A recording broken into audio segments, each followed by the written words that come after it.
আমরা বলেছিলাম যে ফ্রি হিট সেগমেন্টে আপনাদের পাঠানো কমেন্টস নিয়ে আমরা ফিরবো।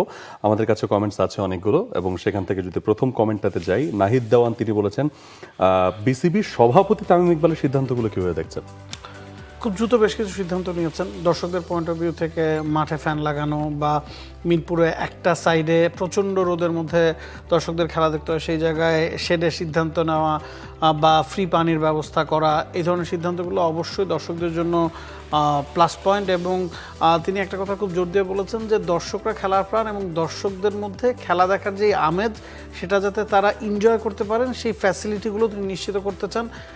Very good point. ডিপিএলটা তিনি ফিরিয়েছেন, ডিপিএলটা দুদিন বাদে শুরু হতে যাচ্ছে, যেটা নিয়ে অনেক ধরনের ধোঁয়াশা ছিল, সেই জায়গায় তিনি কাজ করেছেন। এবং ডিপিএলে খেলোয়াড়দের খাদ্যাভ্যাসে বেশ কিছু পরিবর্তন আসছে, ভাতা বাড়িয়েছেন ক্রিকেটারদের, খুব অল্প সময় অনেকগুলো সিদ্ধান্ত নিয়েছেন যেগুলো এখনো পর্যন্ত পজিটিভ।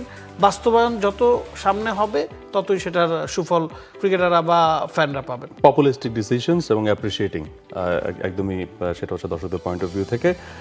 জায়তুন শিমলা তিনি বলেছেন, পিএসএল এ নাহিদ রানাকে নেওয়ার কারণে প্রতিপক্ষের ব্যাটিং অর্ডারের উপর কি কোনো প্রভাব পড়বে কিনা? ডেফিনেটলি হায়দ্রাবাদের কিংসম্যানের ব্যাটিং অর্ডারের উপর তো প্রভাব পড়বেই, কারণ যেটা আমরা মূল সাথে আলোচনা করছিলাম যে একজন বিদেশি কম খেলাচ্ছিল, পেশোয়ার জালমি। পেস বোলিং ডিপার্টমেন্টে তাদের একটা ঘাটতি রয়েই যাচ্ছিল। আপনি যদি দেখেন পেশোয়ার জালমিতে সুফিয়ান মুকিম, মাইকেল ব্রেসওয়েল দুজন ওয়ার্ল্ড ক্লাস স্পিনার আছেন, কিন্তু পেস ডিপার্টমেন্টে তারা আলীর উপর খুব বেশি নির্ভরশীল।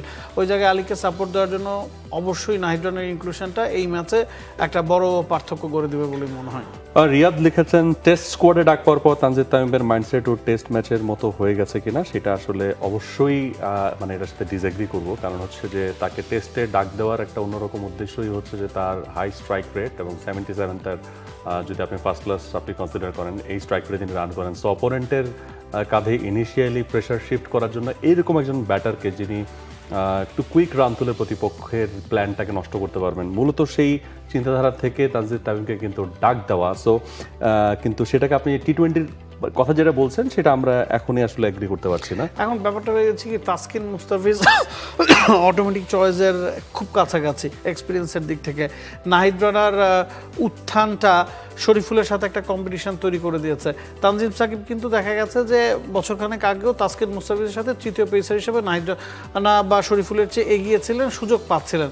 অন্যদের উত্থানে তিনি আসলে খানিকটা পিছিয়ে পড়েছেন। মোজাম্মেল হক তিনি লিখেছেন, বিসিবির উচিত রিয়েল ইম্প্যাক্ট সরিয়ে টিপিটিকে সকল ম্যাচ সম্পর্কে সুযোগ দেওয়ার জন্য। আচ্ছা, এই জায়গাটা থেকে আমরা বলতে চাই যে এই মুহূর্তে কিন্তু টি স্পোর্টসেরও সেখানে একটা বড় সম্পৃক্ততা রয়েছে অ্যালং উইথ টিপিটি, এবং সেখানে অন্যরকম আপনারা যে প্রোডাকশন দেখতে পাচ্ছেন। আরও একটা শোতে আমরা এটা নিয়ে আলোচনা করেছিলাম, আজকেও সময় কম আছে। এসকে গুলজার তিনি বলছেন, বাংলাদেশ পাকিস্তান টেস্ট সিরিজে বাংলাদেশ কেমন করবে বলে আপনাদের মনে হয়? টেস্ট বাংলাদেশের জন্য সবসময় টেস্ট বাংলাদেশের জন্য সবসময় বড় পরীক্ষা। তবে বাংলাদেশ পাকিস্তানের মাটিতে পাকিস্তানকে হারিয়ে এসেছে 2-0 ব্যবধানে। সেই আত্মবিশ্বাসটা বাংলাদেশের সঙ্গে থাকবে। টেস্ট ক্রিকেটাররা নিজেদেরকে অনেকদিন ধরে আসলে প্রস্তুত করছেন। শান্ত, মুমিনুল, মুশফিকরা ফিরছেন। নাহিদ রানার পেস বা আপনি যদি খেয়াল করেন, খালেদ লম্বা সময় ধরে কিন্তু টেস্টে সার্ভিস দিয়েছেন, এবারও তো এখন সুযোগ পাচ্ছেন না। তো টেস্টের যেই 11 জন একাদশে থাকছেন, সেই জায়গায় বাংলাদেশ এখন অনেকখানি ইমপ্রুভ করেছে। তানজিদ তামিমকে ওপেনার স্লটে সুযোগ দেওয়া হয়েছে, হয়তো একাদশে তিনি থাকবেন বা থাকবেন না। বাংলাদেশ টেস্ট ক্রিকেটে দেখা গেছে আগে 6-7 জন নিয়মিত পারফর্মার ছিল, 6-7 জন একাদশে নিয়মিত মুখ ছিল, এখন সেটা অন্তত 9-10-এ নিয়ে যেতে সক্ষম হয়েছে বলে আমার কাছে মনে হয়। আজকে আমাদের সময়টাও শেষ, আমরা হয়তো এটা নিয়ে বিস্তর অন্যদিন আলোচনা করব। আমাদের সঙ্গে থাকার জন্য অসংখ্য ধন্যবাদ। যাদের কমেন্টস আজকে পড়া হয়নি, সরিসম্বুধ ঠিক সন্ধ্যা 6টায় আমরা ফিরবো ক্রিকেট শো নিয়ে। সে অন্য কোনো শোতে হয়তোবা আপনাদের কমেন্টস পড়বো। সেই পর্যন্ত keep watching T Sports. For more updates, subscribe to our YouTube channel and click on the bell icon. Follow us on Facebook and Instagram. Download T Sports app to enjoy exciting games and highlights. Visit tsports.com.